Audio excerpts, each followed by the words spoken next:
Now what is the next topic? The next topic is the time rate system and the piece rate system. अब इसके पहले हमें एक जो concept करना पड़ेगा, that is a labor का remuneration. Now what I mean by remuneration? Remuneration means a total earnings of the employee. जो वो एम्प्लॉय है वो टोटली कितना मॉनिटरी अर्निंग्स क्या है उसकी, एज अ पैसे में वो कितना अर्न कर पा रहा है. सो लेबर का remuneration is nothing but it is a total I can say the monetary earnings of the employees. Now there are two basic methods for it. हमारे पास यहाँ इसका calculation के लिए two basic method है. One is a time rate system and another one is a piece rate system. So wages may be paid either on the basis of the time which has been spent by the employee on the job, and second either it can be on the basis of the output. ठीक है, it can be on the basis of the time spent or it can be on the basis of the output. Now let's study these two systems in the detail. Now meaning, time rate system का क्या meaning करता है? तो time rate system is related to the number of hours of a work done by the worker, कि एक worker कितना time ले रहा है, ठीक है, to complete that work, कितने number of hours he is spending to on the job, उससे वो कितने टाइम में वो कंप्लीट करके देगा मुझे.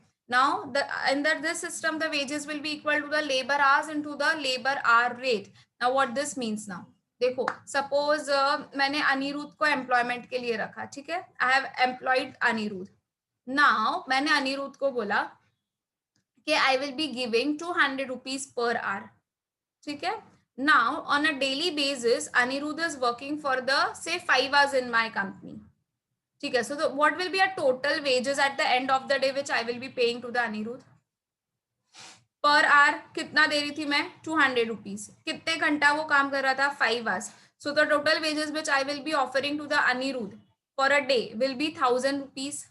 करेक्ट, यही तो फॉर्मूला है. See wages will be equal to the labour hours. कितना आवर्स उसने काम किया? 5 hours into labour hour rate. एक घंटे का कितना उसको मिल रहा है? 200 rupees. So what will be our total wages? Total wages will be 1000 rupees. So this वाला ये जो system है, it's completely depend upon the time spent. अगर से Anirudh is working for the 7 hours in my organization, so I will be paying into for a 7 hours 700 into 2, sorry 7 into 200, so it will be 1400 rupees I will be paying. So depending upon the कितना वो hours organization में काम कर रहा है, हम उसको उतना पैसा देंगे इररिस्पेक्टिव ऑफ द आउटपुट. उसके अंदर अनिरुद्ध ने कितना भी आउटपुट किया, से उसने सिर्फ 10 यूनिट्स प्रोड्यूस किया तो 15 यूनिट्स प्रोड्यूस की, irrespective of the quantity we are just giving this on the basis of the time. अब even the idle time has been included in this. Even idle time means here the worker is not working during that time. ठीक है, idol का मतलब होता है कि तब worker कुछ भी काम नहीं कर रहा है. तो अगर for example there can be के चलो अभी अनिरुद्ध किसी अपने फ्रेंड से मिल गया, ठीक है, वो अगर सपोज देवांग से मिला तो वो देवांग को हाय हेलो कर रहा है, तो ये हाय हेलो के टाइम पर वो क्या कर रहा है? वो कोई प्रोडक्शन नहीं कर रहा है, ठीक है. वो टाइम उसका क्या है? आइडियल टाइम है. जब लंच टाइम करेगा, लंच टाइम क्या हो जाएगा उसका? वो टाइम पर the production is not taking place, so that will be your idle time. Tea breaks है, लंच ब्रेक्स है, then there can be a power cut हो गया, तो बिकॉज ऑफ दैट उतना लेबर को उतना टाइम फ्री बैठना पड़ा. सो इवन दिस आवर्स जो ये 7 आवर्स 8 आवर्स है, वो आइडल टाइम को भी इंक्लूड करता है, ठीक है. And if the Anirudh is normally, see, as per the Factory Act 1948, we can work only for 8 to 9 hours in a day or 48 hours in the week. This is what the rule is saying. Now suppose मुझे कभी कोई emergency आ गई या तो मुझे production जल्दी खत्म करके देना है, सो आई रिक्वेस्टेड अनिरुद्ध कि Anirudh you please stay for a longer time and complete this work. तो अनिरुद्ध बोलता है ठीक है, आई विल, मैं ओवर टाइम करने के लिए रेडी हूँ, but what I will be getting for this over time? So what an organisation is offering to Anirudh के जो भी नॉर्मल वेज हम लोग आपको दे रहे हैं ना, उसके ऊपर हम थोड़ा एक्स्ट्रा देंगे आपको. So what was a normal wage? Suppose I was paying to the Anirudh was 200 rupees per hour. Now if the Anirudh is working for more hours, so I will be paying him 300 rupees per hour. अगर उसने 2 hours भी मेरे यहाँ extra काम किया तो मुझे उसको 300 के हिसाब से देना पड़ेगा. वाई? बिकॉज जितना आवर्स उसका है उसके ऊपर वो हमारे लिए काम कर रहा है.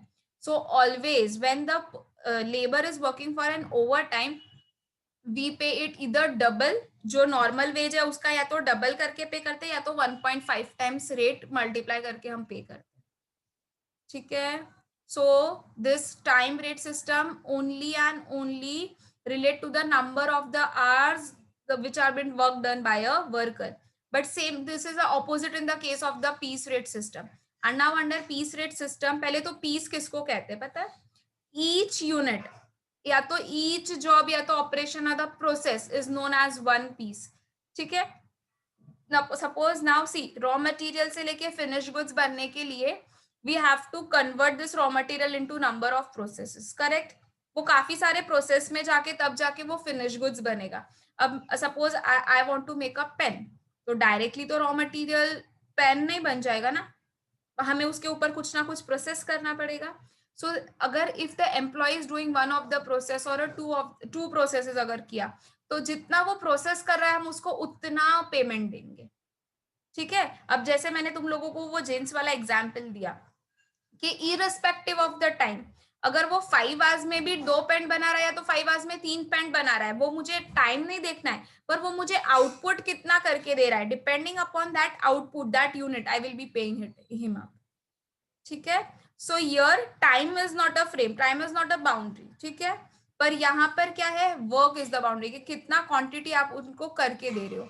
सो सपोज नाउ हम वही एग्जाम्पल को कंटिन्यू करते हैं कि सपोज आई एम पेइंग कि अगर कोई मुझे 1 जींस पेंट स्टिच करके दे रहा है मेरा टेलर, तो I am paying him 400 rupees. So in a day what he did, उसने 4 जींस पेंट मेरे लिए बनाई. So what will be the total wages which I will be offering to him. 400 is a rate which I am paying. ठीक है. और उसने 4 jeans मुझे दिन में बना के दी, so I will be paying him 1600 rupees. तो मैंने उसको टाइम के बेसिस पर नहीं दिया, उसने मुझे कितना एक दिन में आउटपुट दिया उसके हिसाब से I have paid him the money. So then that is known as a piece rate system. ठीक है. Here what they do, organization keep a record of the piece, के वो कितना काम उसने किया है, and वो जो भी record इन लोग रखते हैं they keep in a document, and that document is known as a piece work ticket. ठीक है. That document will be known as a piece work ticket. Don't forget this. ठीक है. So this system is completely dependent upon the time, whereas the piece rate system is completely dependent upon the output, कि कितना output produce कर रहा है वो labor उतने time में. See for example, I have one more example. Now suppose if a rate per unit is 17 rupees, अगर मैं एक unit कोई कुछ produce कर रही हूँ तो उसका rate is say 17 rupees. And during a day a worker has completed 10 units, और एक दिन में उसने कितना units बनाया, he has made 10 units. Then his wages will be, तो फिर उसका wages कितना हो जाएगा, 17 was a cost of per unit, and उसने कितने दिन में बनाए, 10 बनाई, तो 17 into 10 units will give you 170 rupees. तो उसको हम per day कितना wages पे करेंगे, 170 will be the wage rate which we will be paying. ठीक है. So what is the disadvantage of this system, this it doesn't consider the time. ठीक है. It does not consider the time, but it considers the output, it considers the quantity of the work which you are doing, and depending upon that then the wages are been calculated. Now our next concept is class idle time. ठीक है. हमने पता है अभी time rate system में हमें अब भी देखा था कि even they use to give the, जो आइडल टाइम जब वर्कर काम नहीं करता है वो पैसा भी उसमें दिया जाता है. So now what is the idle time, we should know the meaning of it. So idle times means the time loss during which the worker does not work. ठीक है. वो टाइम पर वर्कर ने कुछ भी काम नहीं किया, ही और शी वॉज आइडल, ऐसे ही बैठे थे इन लोग. However still the worker has to be paid, organisation को वर्कर को पे करना पड़ेगा for such an idle time also. ठीक है. वो टाइम पर जब उन लोग ने कुछ भी काम नहीं किया है तो उसका भी उन लोगों को पेमेंट देना पड़ेगा. सो ऑलवेज रिमेंबर कि जो भी आइडल टाइम होता है is a time for which the payment is made by the entity. ठीक है. पेमेंट किया जाएगा बट वो टाइम पर वर्कर ने कुछ भी काम नहीं किया होगा. Because of this the organisation will be facing the double loss. कैसे डबल लॉस, एक तो वो टाइम ड्यूरेशन में मेरे एम्प्लॉय ने काम नहीं किया, ठीक है, ऊपर से उसने काम नहीं किया फिर भी मुझे उसको पैसा देना पड़ रहा है, तो हुआ ना मेरा डबल लॉस. तो ऑर्गेनाइजेशन के लिए ये क्या हो जाएगा, they will be facing the loss because of this. And we have already discuss कि आइडल टाइम का ये जो कंसेप्ट है वो किसके ऊपर एप्लीकेबल है, it is applicable on the time wages system, क्योंकि in the time wages system we get the payment depending upon the hours which we work. अगर मैं 8 घंटा काम कर रही हूँ तो I will be getting the wages of that 8 hours including the idle time. ठीक है. सो आइडल टाइम किसको इन्वॉल्व कर रहा है, टाइम वेज सिस्टम को इन्वॉल्व कर रहा है. तो किसको इन्वॉल्व नहीं कर रहा है, piece rate system. Because while explaining piece rate I told you ना क्लास कि कितना भी टाइम लेने दो, हमें वो कंसर्न नहीं है, आप कितना आउटपुट बना के दे रहे हो, हम उससे कंसर्न है. So this is not applicable to the piece rate system because here they are only they just wanted the quantity, उतना आउटपुट उन लोगों को चाहिए. उन लोगों को टाइम कितना भी टाइम लगाओ उससे उन लोगों को कुछ भी फर्क नहीं पड़ेगा. Now next, this idle time is class divided into a 2 parts. One is a normal idle time, another one is a abnormal idle time. अब नॉर्मल वाला कैसा होता है ना, इट इज अनअवॉइडेबल. ठीक है, ये हमारे मतलब और कंपनी के कंट्रोल में नहीं होगा ये वाला जो भी है. Now for example like walking from the gate to the place of the work. अब मैं मेरे ऑर्गेनाइजेशन में मैंने पाव रखा तब से लेके मैं फैक्ट्री मेरे अगर जहां भी मेरा डिपार्टमेंट है, if I have walk till there, तो मुझे बीच में मेरे फ्रेंड्स मिल गए. तो I said hi hello to them, I have greeted them. मैंने हालचाल पूछ लिया, अरे हाय कैसे हो, मैंने हालचाल पूछ लिया. ठीक है. तो फिर ये देखो, क्या मुझे मेरा बॉस आके रुका सकता है कि नहीं तूने ये क्यों पूछा. वो टाइम पर मैंने उतना टाइम वेस्ट कर दिया ना, आई वॉज आइडल ना. मैंने कुछ प्रोडक्टिविटी की, no productivity was been done. Same way you are taking a tea और you are taking a lunch break, during that time also you are sitting idly. ठीक है, तब कुछ काम हो पा रहा है नहीं. बट क्या कोई ऑर्गेनाइजेशन ऐसे बोलेगा कि अगर आप खाओगे तो मैं आपका पैसा कट कर दूंगा? Obviously no, obviously no. Now suppose तुम लोग काफी टाइम से there is you are working from continuously for the 6 hours and then you have taken a break, just like you do for when you start studying. 1 घंटा क्या बैठा, फिर वापस 10-15 minute का ब्रेक लोगे, मोबाइल चेक करोगे, TV देखोगे and then again you will resume to your work. ठीक है, द सेम वे. तो इंटरवल बिटवीन द 2 जॉब, ये सारा क्या है, हम इस पे कंपनीज पे एम्प्लॉयज पर इसके ऊपर कंट्रोल नहीं लेके आ सकती है. These are your unavoidable things. Company will have to pay for that. But there are certain things which are abnormal, which are avoidable. हम as a company हम उसको avoid कर सकते हैं, हम उसको control कर सकते हैं. तो for example breakdown of machines. अब मुझे पता है कि my machines are not working properly, तो I should do the repairing work first only. ठीक है, तो ये मैं उस पर कंट्रोल कर सकती हूँ. सपोज रॉ मटेरियल नहीं है, प्रोडक्शन करते करते रॉ मटेरियल खत्म हो गया और एम्प्लॉयज को ऐसे ही बैठना पड़ा कुछ टाइम के लिए जब तक रॉ मटेरियल नहीं आया, तो दैट इज नॉट एम्प्लॉय के वजह से तुम लोगों का लॉस हुआ. आपके पास रॉ मटेरियल नहीं था, that is why the worker was sitting idle. तो इफ यू आर टाइमली, अगर आप मंगवा लेते मटीरियल तो वो एम्प्लॉय को आइडल नहीं बैठना पड़ता. So this can be avoided, it can be controlled. Same way power failure. ठीक है, बार बार बिकॉज ऑफ माई मिस्टेक, हमारी कुछ वायरिंग में मिस्टेक्स होने की वजह से पावर फेलियर हो गया. तो because of the power failure you can not से ना आपके साइड से पावर फेलियर हुआ, तो वो तो एम्प्लॉय तो काम करने रेडी था, तो you can not say to the employ कि नहीं नहीं देखो मेरा पावर फेलियर हो गया, I won't be paying to you. So that is why for your the entity के लिए ये डबल लॉस हो जाता है.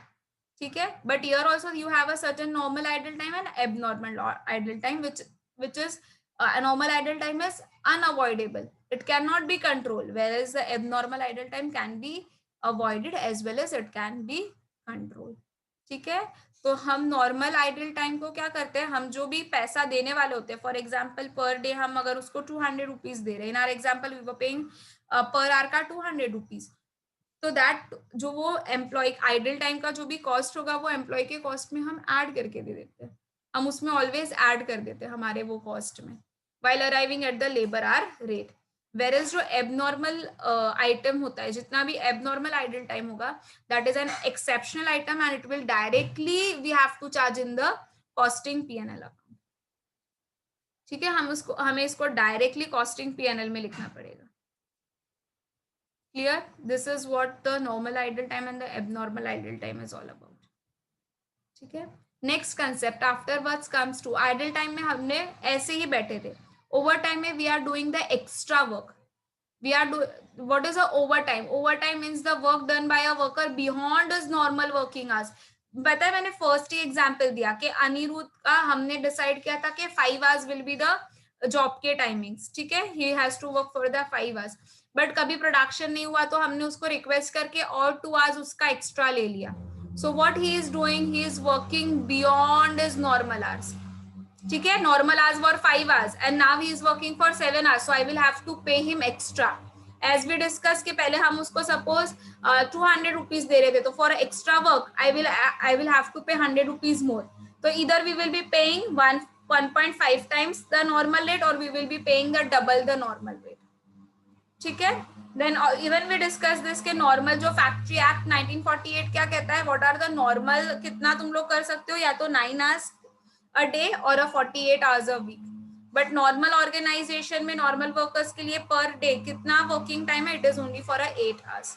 But there is a certain urgency अगर कभी आ गई एंड इफ 9 आवर्स के ऊपर काम करना पड़ा तो they will be paying you the double the rate और 1.5 टाइम्स द रेट, ठीक है. So whatever excess you are getting, normal rate से जो भी आपको एक्सेस मिल रहा है, that excess part will be known as a overtime premium, ठीक है, हम उसको ओवर टाइम प्रीमियम कहेंगे. So overtime rate will be your normal rate. In our example, it is 200. Normal rate was 200 plus extra rate of the wages. That is overtime premium. हम कितना उसको overtime premium पे करें, 100 rupees हम उसको extra दे रहे. तो now if he is working for more than 5 hours, जितने भी hours ज्यादा काम करेगा तो per hour I will be giving 300 rupees to him. ठीक है, this is what the overtime का concept is all about. Now where we have a various systems of calculating the incentive plans, ठीक है. But before going to this के incentive plans है क्या, हमें इसका पहले मीनिंग पता होना चाहिए. We have a different wage payment systems and the incentive plans. पर पहले हम उस इंसेंटिव प्लान्स का मीनिंग पढ़ेंगे. Can anyone tell me what you mean by incentive plans? Incentive plans means nothing but what it means, here you are giving the extra rewards to your employees so that वो अच्छे से और काम कर पाए, तो you are giving certain extra rewards to your employees. तो अब देखो, piece rate system and time rate system has certain their own merits as well as they have a demerits. हमने ये देखा कि piece rate system में they do not give the importance to their time, whereas in the time rate system आप ये नहीं देखा जाता कि आप कितना क्वांटिटी ये प्रोड्यूस कर पा रहे हो, कितने नंबर ऑफ यूनिट्स का आउटपुट हो रहा है. So they have a certain merits and they have a certain demerits as well. So what this intensive plans has done, they have attempt to combine the good points of both of this system.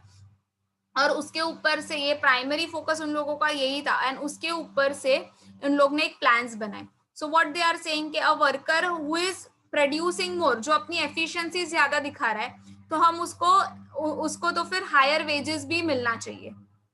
तो naturally if you are producing more for your this organisation, तो obviously वो आपको high pay करना चाहिए. So because of if you are preparing the higher number of the units is result in the lower the cost per unit, ठीक है. Organisation के लिए जो कॉस्ट है वो क्या हो जाएगा, कम हो जाएगा. सो इन द लेबर कॉस्टिंग मैंने पहले भी बताया था, हम ये नहीं करेंगे कि हम अपना लेबर को कितना कम पैसा दे कि हमें वो ज्यादा, ये नहीं. We have to increase their efficiency, we have to increase the our machine की एफिशिएंसी, we have to use a proper technology जिसके वजह से हमारा जो कॉस्ट है वो कम हो जाए, ठीक है.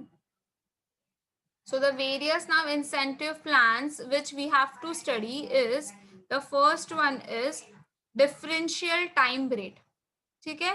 You will be having a 9 to 10 plans of the incentive plans and the wage payment over here, and you have to study each and every plan in detail. So class, what I am planning to do, I will be taking the first 3 plans first. हम उसके बारे में पढ़ेंगे and then we will start the sums on that 3 plans. Then again later उसके बाद वाले 3 plans करेंगे हम, उसका साथ साथ में सम्स भी देखे जाएंगे. सो व्हाट विल हैपन, आपको वो प्रैक्टिस भी होते जाएगी सम्स की, how this is formulas are applicable into the sums. Because if I directly teach all the 10 formulas and I tell you to learn the formulas and apply that in the this your sums, so it would be difficult for you also. So what we will do, हम थोड़ा थोड़ा करके हम उसके ही sums लेते जाएंगे, तो it would be easier for you also to understand. तो वेरी फर्स्ट प्लान, जो सबसे पहला हमारा इंसेंटिव प्लान है, वो है differential time rate. Now differential का मतलब क्या होता है यहाँ पर, अलग अलग.